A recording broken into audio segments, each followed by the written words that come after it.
तुळजापूर येथे शारदीय नवरात्र उत्सव 2025 निमित्त येणाऱ्या भाविकांच्या आरोग्य सेवेसाठी 108च्या 12 रुग्णवाहिका निरंतर 19 दिवसांपासून कार्यरत होत्या।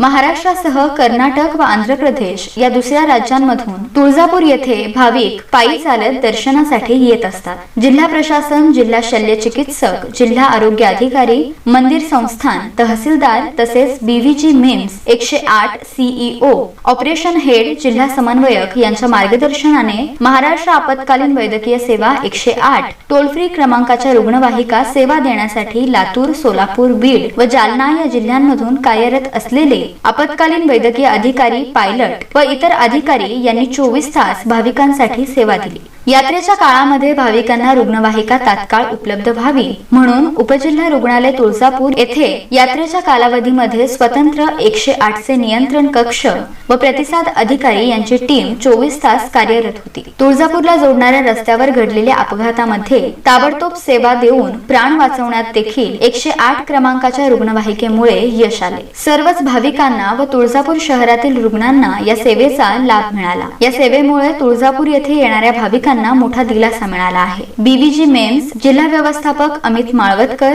डॉक्टर जयपाल पडवळ, पायलट आणि 108 च्या टीमचे यासाठी सर्व स्तरातून कौतुक होत आहे।